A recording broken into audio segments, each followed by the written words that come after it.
At this point, having heard from some well-established and long-time players, the likes of Unisys comes to mind and ArcServe,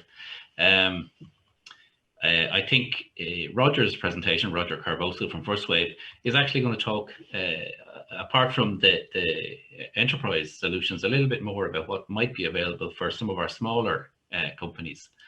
So at this point, I'll hand over to you, Roger, and hopefully I have that right. You have. Thank you, Sean. I hope you can hear me okay. Yes, indeed. You're coming in strong from Sydney. Thank you. And good morning to everybody. Thank you, session.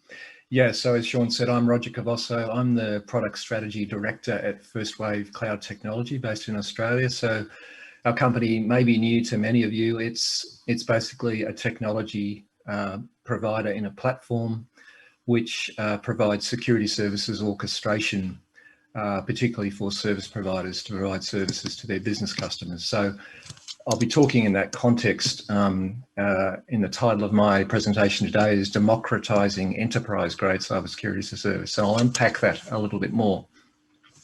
So when I say democratizing, what do we mean, or what am I saying? I mean, this is really the mission of our company, First Wave. And what does it mean in this always-on IT computing world we're talking about? I think there's two contexts I want to mention democratizing. The first is that we believe all businesses of any size should have equal and inalienable rights to access and use the best enterprise-grade cybersecurity as a service solutions anywhere, anytime, and anyhow. So it's that always-on thing to protect their business, IT assets, people, and information. So that's one aspect. The other aspect of democratization is at the service provider side. And this is where we think service providers themselves should have a means to deliver these enterprise-grade cybersecurity as a service offerings to any business customer. So there's really two sides to this democratization coin. The bottom line is this is about bringing enterprise-grade cybersecurity as a service to any size or type of business in this always-on computing world. Now, let's talk about a problem at the moment that we face, or rather the businesses and particularly SMBs are facing.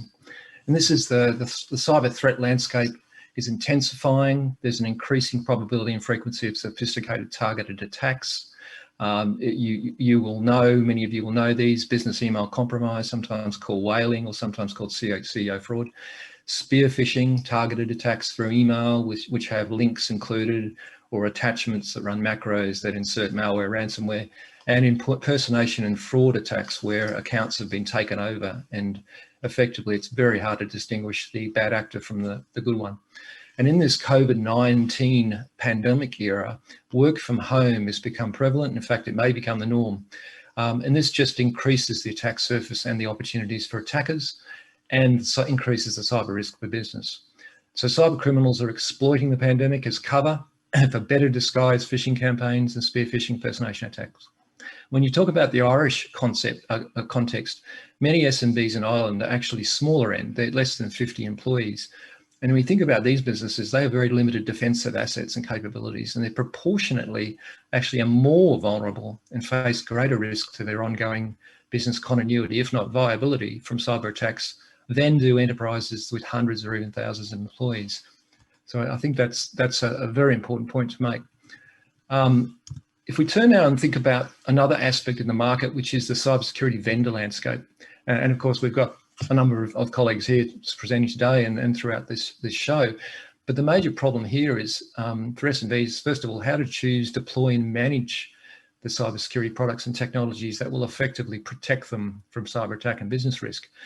The landscape is, in one word, it's a proliferation.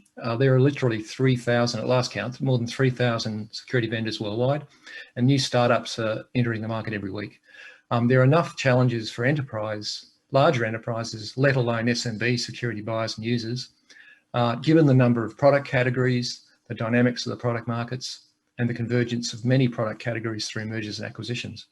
Now, many vendors are actually positioning themselves and developing niche products in mid-size enterprise and large enterprise market segments, but they really give secondary consideration to SME.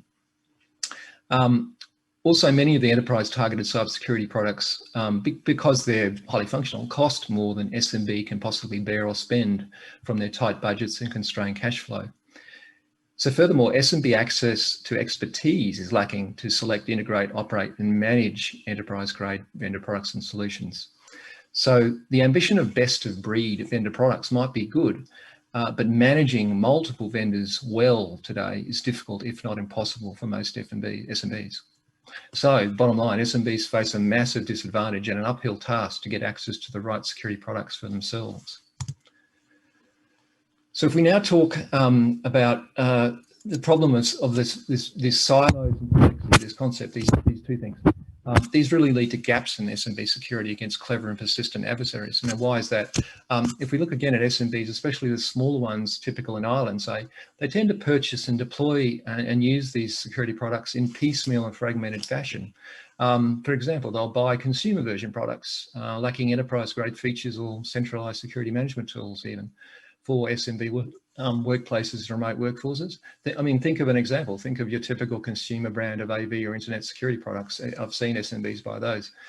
Or they buy one or two enterprise version products from different vendors or providers with separate technology stacks and separate security configuration and management components. They don't talk to each other. So each of these are very rich in feature and complex functionality, but they're difficult to configure. They have sophisticated management dashboards and consoles, and they really require expert level users. Lastly, SMBs don't buy or can't afford the right mix and combination of enterprise grade products to effectively protect themselves from the most important cyber threats. So, given this scenario, I mean, how do SMBs implement effective proper IT governance and security policies?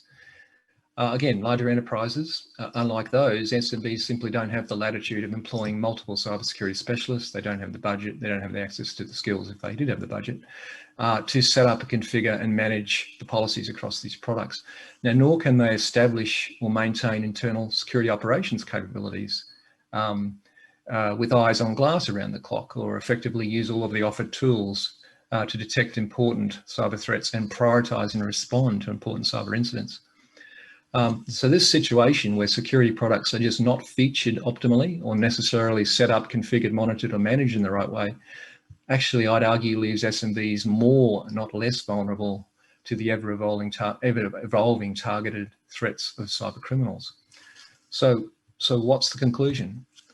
So this obviously needs to be solved. So SMBs need the right suite of cybersecurity products delivered as a service, because the world is moving cloud, and configured optimally out of the box to protect their expanding digital perimeter from cyber criminals. So where they can afford to, SMBs of course will turn to IT service providers, managed security service providers, MSSPs. However, even these SPs are plagued with the same dilemmas I've just spoken about and others. And we can talk about those now. Again, it's the cybersecurity vendor product technology proliferation and tool complexity issue. It's the increasing demands for better cybersecurity governance and incident response outcomes from the customers set off against limited client budget and spend. There's a dramatic shift of IT and security to cloud and consumption-based models. There's also a commoditization of MSSP's traditional managed security services. Increased competition from new market entrants. Think of MDR and the effect of other vendor pushes into cloud as having on traditional MSSP business, and the pressure underlying this on the profitability of these businesses. So we basically see the importance of building a bridge, as we're calling it, to a safer future. But that's about addressing the problem at two levels. It's a micro and a macro for both the SP and end user. So I stress that this isn't about just solving it for the end user being an SMB in this case, or the SP, it's both. So at the micro level, we'd argue you need to protect the SMB, its employees and users, of course, many of them working remotely, with what we'll call the essential digital perimeter security protection components. That's email protection, web protection, firewall protection, and endpoint protection. But you have to couple that with things like multi-factor authentication, at least two-factor, and advanced and automated detection and response capabilities. So at the macro level, we think it's imperative to reduce operational complexity, to limit the call or demand for expensive and scarce cybersecurity skills where possible, still implement the maxim of defense in depth, and also importantly, continuously innovate your technology to keep pace with adversaries and bad actors. And this has all got to be for the benefit of both the SP and the end user. So we do believe it's critical to employ truly enterprise-grade cybersecurity products of vendors that are in product category leadership. So, for example, the industry analyst magic quadrants, the leader quadrants. But these need to be implemented as solutions that are as a service, fully cloud delivered, so they can be deployed, provisioned easily and quickly without friction. They also need to readily allow bundling of services for differentiation and flexibility to fit different customer needs and preferences. There needs to be a transformation of economics here, and this can be done through multi-tenanting and also coupled with service lifecycle orchestration automation technologies, so that drastically lowers the service delivery costs.